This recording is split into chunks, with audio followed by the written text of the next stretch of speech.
ঢুকতে পারবেন না। মৃত্যুর ফেরেশতা আসবে রে, আপনার দরওয়াজায় এসে দস্তক দিবে, বলবেন আয়ু মানুষের রূহটা বলবে ও মৃত্যুর ফেরেশতা একটু থেমে যাও, আমাকে আর 2-4 দিন সময় দিয়ে দাও।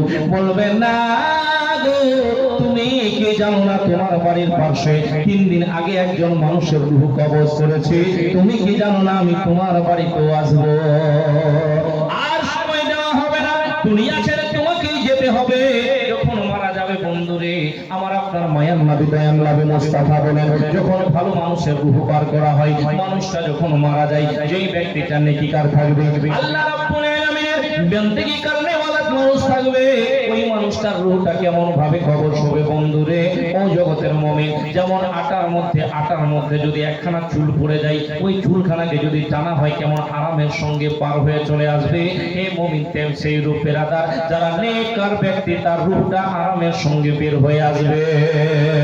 যারা গুনাহগার থাকবে রে, ও জগতের মুমিন, একখানা কাটাওয়ালা গাছের উপরে যদি একখানা পাতলা কাপড় ফেলে দেওয়া যায়, ওই পাতলা কাপড়খানাকে যদি টানা যায় বন্ধুরে, কাপড়ের সুতোগুলো ছিঁড়ে ছিঁড়ে আসবে।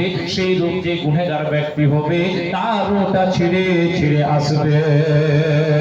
মুমিন রে, যেই ব্যক্তিটা নবী আমার বলে সাহাবীরা 2টা লক্ষণ যদি মরণের সময় পাওয়া যায়, তাহলে তার মরণটা বেশি ভালো হয় না। সাহাবায়ে কেরাম জিজ্ঞাসা করেন, ইয়া রাসূলুল্লাহ, ইয়া হাবিবাল্লাহ, নবী গো, কোনটা 2টা লক্ষণ গো নবী? বেরাদার মিল্লাত ইসলামিয়া, ওইটা হলো লক্ষণ নবী আমার বলে, যখন মানুষটা মারা যাবে, মরণের সময় যদি জিহ্বাটা কামড়ে চোখ দুটা উল্টায়া দিয়া মারা যায়, বুঝে নিবে মরণটা বেশি ভালো হয় না। আর একটা মরণের লক্ষণ হলো রে, মানুষটা যখন মারা যাবে, মারা যাওয়ার সময় যদি প্রস্রাব পায়খানা করে দেয়, বুঝে নিবে লক্ষণটা বেশি ভালো নাই। আর যদি 2টা লক্ষণ পাওয়া যায়, বুঝে নিবে মরণটা বেশি ভালো হয়েছে। সাহাবায়ে কেরাম জিজ্ঞাসা করেন, ইয়া রাসূলুল্লাহ, ইয়া হাবিবাল্লাহ, নবী আল্লাহ গো, এই 2টা লক্ষণ কি গো নবী বলেন? নবী আমার বলেন, মানুষটা যখন মারা যাবে, তার যদি চেহারাটা হলুদ হলুদ ভাব হয়ে যায়, আপনি আমি মাঠে ঘাটে কাজ করি, আপনার আমার চেহারাটা রৌদ্রের তাপে ঝলসে গেছে, ঠিক কিনা বন্ধু? রৌদ্রের তাপে ঝলসে গেছে, কিন্তু যে ইমানদার ব্যক্তি হবে বন্ধু রে, সেই ব্যক্তিটা যখন মারা যাবে, তার মৃত্যুর সময় তার চেহারাটা অটোমেটিক রৌনক চলে আসবে, চেহারাটা যেন হলুদ হলুদ ভাব হয়ে যাবে। বুঝে নিবে তার মরণের লক্ষণটা বেশি ভালো। আর একটা লক্ষণ হলো মানুষটা যখন মারা যাবে, আল্লাহু আকবার, আল্লাহু সামাদ। ও জগতের সোনা বন্ধুরা, আমার বাচ্চা যারা, মানুষটা যখন মারা যাবে, যদি দেখা যায় তার কপালখানা বারবার করে পাসিনা হয়ে যাচ্ছে, বারবার করে ঘেমে যাচ্ছে রে, বুঝে নিবে তার মরণটা বেশি ভালো হয়েছে। मुझको दफन करके मुझे मत भुलाना, दफन करके मुझे मत भुलाना, कब्र पर तुम मेरी आना जाना, दफन करके मुझे मत भुलाना,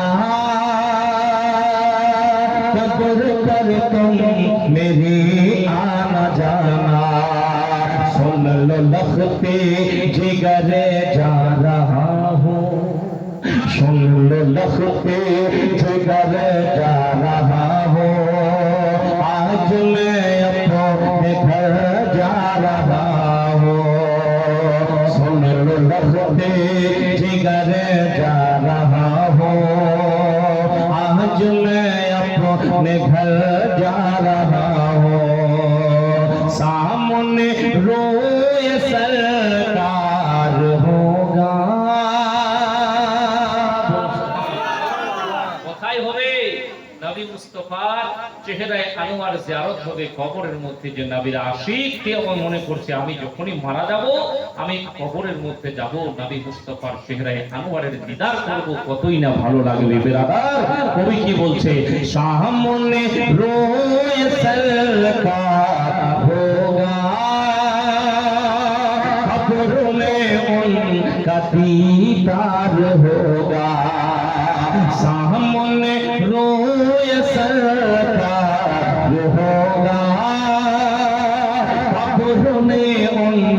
दीदार होगा। जा रहा हूँ मैं इसलिए जा रहा हूँ, आज मैं अपने घर जा रहा हूँ। दफन करके मुझे मत भुलाना, कब्र पर तुम मेरी आना जाना। মিল্লাতে ইসলামিয়া বন্ধুরা, আমার বাপ চাচানো সোনামানিকেরা, আল্লাহু আকবার, আল্লাহু সামাদ। ও জগৎ